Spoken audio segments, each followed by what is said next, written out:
आदरणीय प्रिंसिपल साहब, उम्मीदों के दीपक स्वरूप हमारे छात्र छात्राओं और ज्ञान के आकाश में अपनी ज्ञान की रश्मि बिखेरते हमारे स्टाफ के अध्यापकगण, आज के इस शुभ अवसर पर सबसे आगे हम इस आंध्र वर्ष की सबको हार्दिक शुभकामनाएं व्यक्त करते हैं।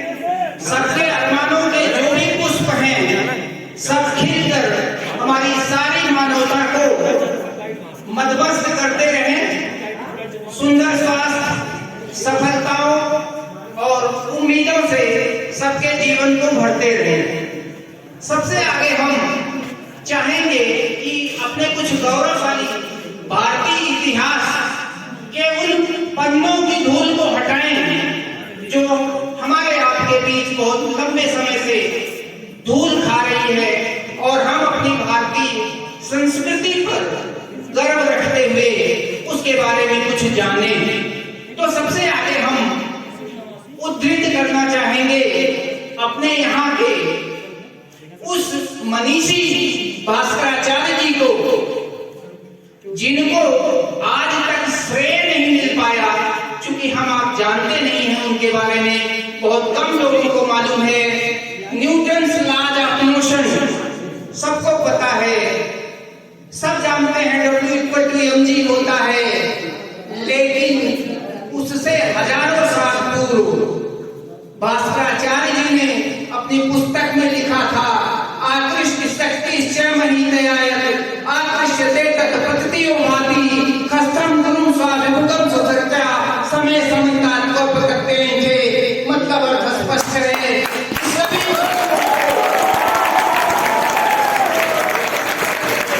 सभी वस्तुओं को पृथ्वी अपनी ओर खींचती है, जो आज हम न्यूटन्स लॉ के नाम से जानते हैं। दूसरा उदाहरण हम आपको देना चाहेंगे जेसी बोस साहब का। जेसी बोस साहब शायद आप जानते होंगे, आइंस्टीन के शोध छात्र थे।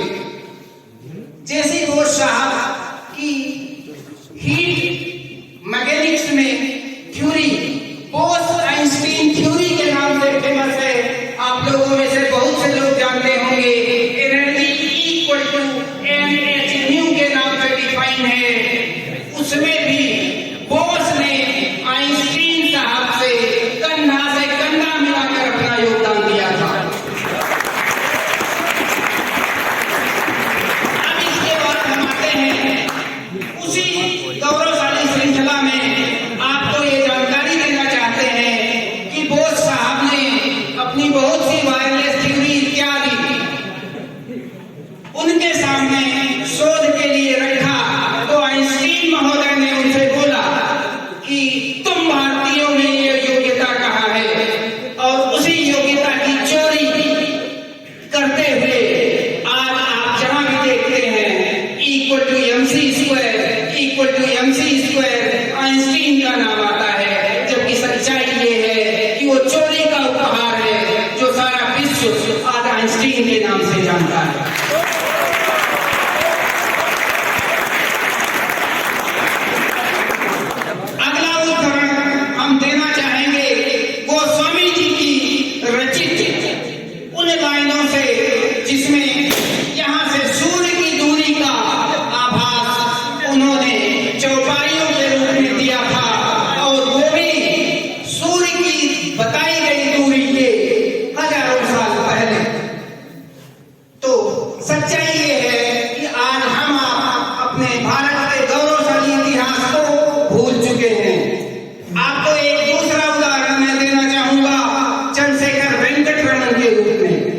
चंद्रशेखर वेंकटरमन के एक शोध छात्र ने उनसे पूछा कि आज पाश्चात्य देशों के पास इतने सारी सुख सुविधाएं हैं, इतने सारे उन्नत समुन्नत यंत्र हैं, और हमारे आपके पास शोध के लिए क्या है?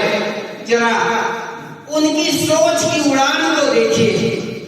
उन्होंने कहा अपने शोध छात्र से कि एक बात ये बताओ कि वो समुन्नत यंत्र किस चीज से बनाए जाते हैं?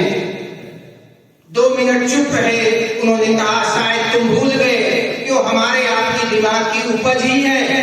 उपयंत्र हमसे आपसे है, हम आप उपयंत्र से नहीं हैं। हमारे आपके दिमाग में हजारों दूरदर्शी हैं और हमें आपको उन उपयंत्रों की आवश्यकता नहीं है।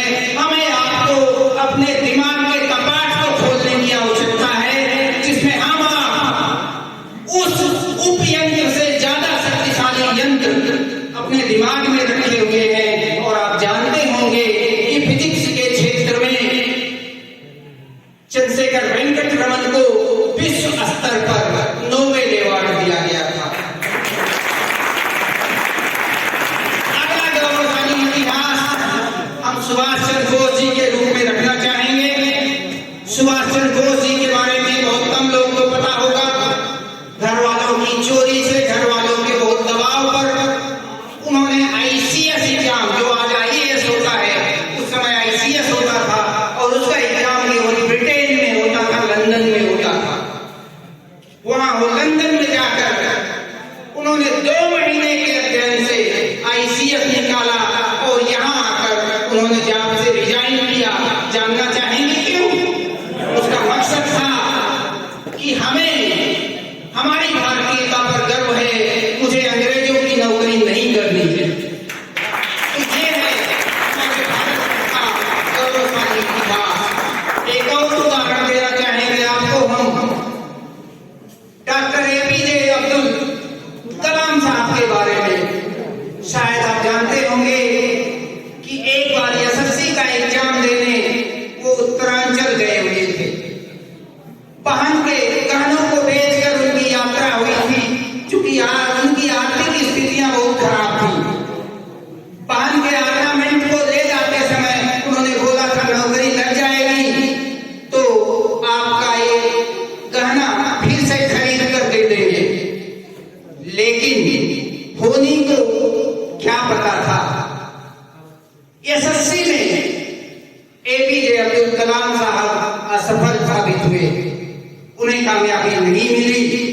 उससे हताश होकर वो आत्महत्या करने जा रहे थे और एक मनीषी संभवतः भगवान का अवतार ही रहा होगा, वो आया और बोला बेटा ऐसा है कि ये एसएससी तो बहुत छोटी चीज थी, अभी आपकी मंजिल, आपका लक्ष्य, आपकी सफलता की ऊंचाई इस एसएससी से नापा जाना संभव नहीं है।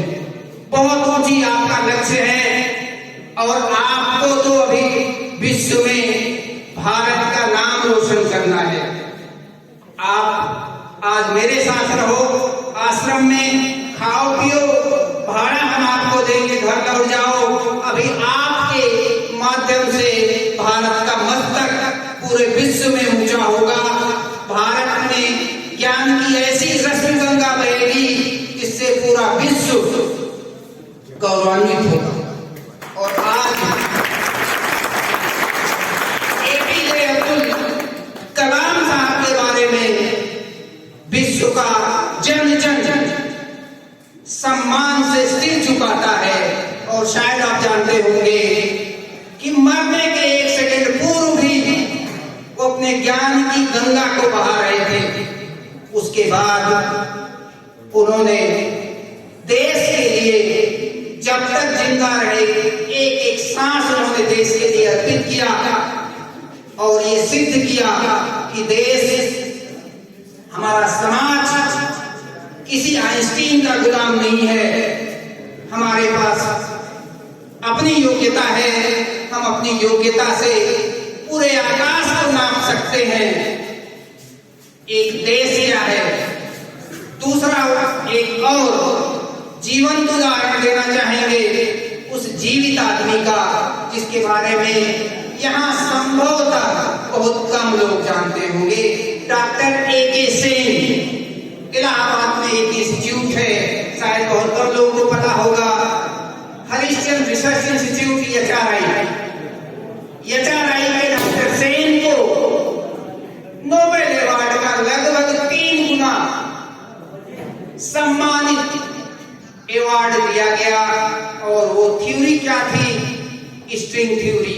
दुर्भाग्य ये है कि हम आप स्ट्रिंग थ्योरी कैसे जानेंगे जब हम आप इलेक्ट्रॉन के बारे में नहीं जानते हैं।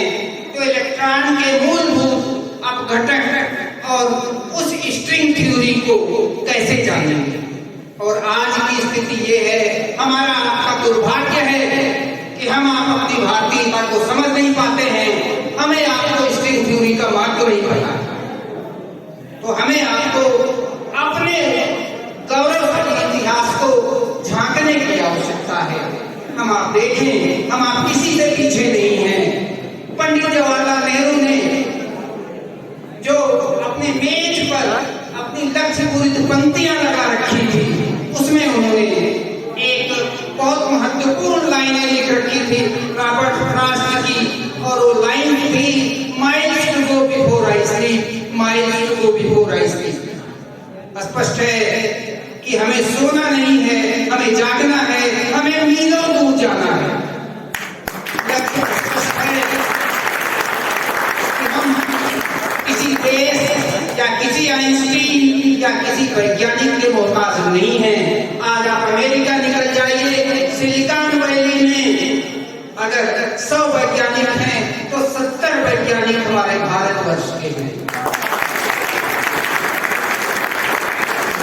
इन उदाहरणों को मैं इसलिए उद्धृत करना चाहता हूं कि हमारे भारत की मिट्टी में ज्ञान के लाल की कमी नहीं है। कमी है तो हमें आपको अपने गौरवशाली इतिहास को जानने की, हम पाश्चात्य अंधानुकरण में इतना अंधे हो जाते हैं कि हमें आपको हमारे आपके गौरवशाली लोगों के बारे में कुछ पता नहीं होता। हम आप लट्टू बनकर नाचते रहते हैं उन फॉरेन के साइंटिस्ट पर जिनके बारे में हम आप बहुत कम जानते हैं। थर्मल आयोनाइजेशन, इसमें से बहुत कम लोगों को पता होगा। मेघनाथ साहा हमारे इलाहाबाद यूनिवर्सिटी के थे और उनकी एकमात्र रिसर्च है जिन पर स्टार्स की चमक का विवरण दिया जाता है। तो हम आप ना जाने तो इसका मतलब ये नहीं होता कि हमारे आपके भारत में योग्यता नहीं है। हमारे आपके भारत में तो वो योग्यता है कि जहां आज अमेरिका में ओम शब्द पर शोध हो रहा है, वो ओम शब्द हमारे आपके ऋषियों मुनियों द्वारा 2000 वर्षों से पूर्व तक इस्तेमाल में लाया जा चुका है। हम आप केवल उपहास करना जानते हैं अपनी भारतीय संस्कृति का। कभी खाली समय में बैठकर सोचिए कि जब आप ओम शब्द बोलते हैं तो ओम शब्द जीव के द्वारा आपके मुख के कई हिस्सों को छूता है, और वो जहां जहां छूता है वहां ऊर्जा के बंडल हैं जो कि स्पंदित होते हैं, और उस स्पंदन से ही ऊर्जा निकलती है। लेकिन हम आप उसे पाखंड समझते हैं। ये हमारा आपका दुर्भाग्य है कि जिसकी नकल हम कर रहे हैं उससे भी नहीं सीख पा रहे हैं। आज अमेरिका के आधे लोग भारत में आते हैं, वो भारत के होके रह जाते हैं, और हम आप पाश्चात्य सभ्यता के दीवाने बने हुए हैं। हमें आपको अपने को जानने की आवश्यकता है।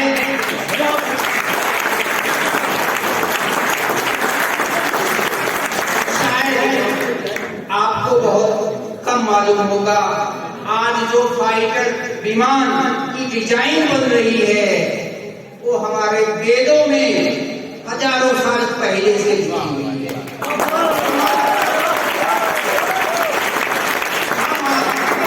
केवल पाश्चात्य सभ्यता के उसके अनुकरण में व्यस्त हैं, मस्त हैं। हमें आपको लगता है कि हमारे आपके अंदर कोई काबिलियत नहीं है।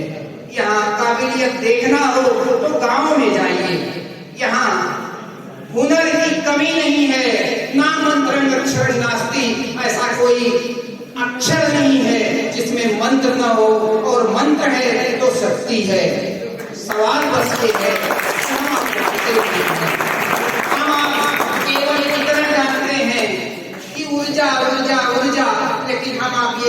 चुके हैं कि ऊर्जा का स्रोत क्या है।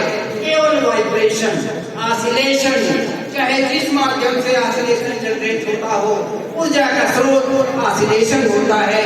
चाहे वो मंत्र से हो, चाहे वो गाने से हो, चाहे संगीत से हो, चाहे वाद्ययंत्र से हो, सबका स्रोत वाइब्रेशन एनर्जी है। लेकिन दुर्भाग्य क्या है, हम आखंड के नाम पर उसको भी भूल जाते हैं। हमें आपको सब आडंबर लगता है, लेकिन वो आडंबर नहीं है, वो हमारी आपकी अज्ञानता की झलक है, जिससे हमको आपको हटाना पड़ेगा।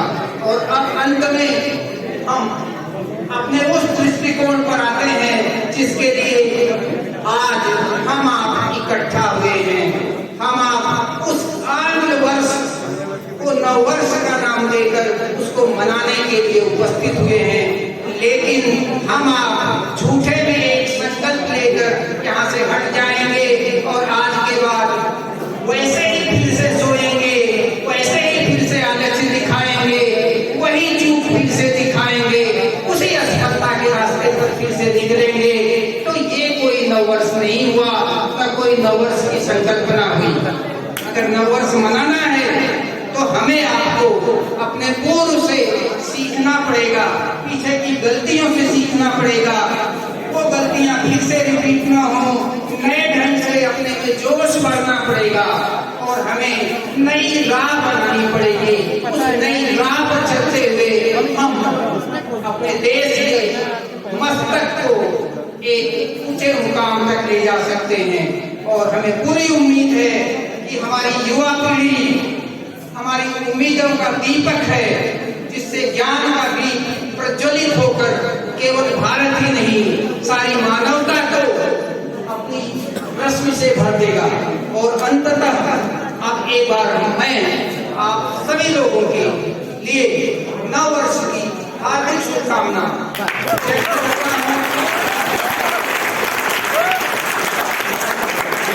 एक उम्मीद रखता हूँ कि आप अपनी पीछे की गलतियों से सीखें, आगे बढ़ें, अपने इतिहास से सीखें और नया संकल्प लें। पुरानी लीक पे ना चलें, पुरानी लीक से हमें कुछ नहीं हासिल होगा। हमें अपनी गलतियों से सीखना होगा। हम समाज का हम पर ऋण है और उस ऋण को चुकाना होगा। एपीजे अब्दुल कलाम साहब बोलते थे कि हमें आपको सोचना पड़ेगा कि हम समाज को क्या दे सकते हैं। हम जो भी समाज को दे सकते हैं हमें देना पड़ेगा। तो हम समाज के कर्जदार हैं और समाज ने हमसे आपसे इतनी उम्मीदें लगा रखी हैं। हम ऐसा हरगिज नहीं चाहेंगे कि उनके उम्मीदों का दीपक बुझ जाए। हम आप चाहेंगे कि आप अपनी मेहनत और लगन के बल पर हमारे देश का नाम रोशन करने में अपना पूरा योगदान दें, जिससे समाज, आपके शुभेच्छुकों, भारत और पूरे विश्व का नाम होगा।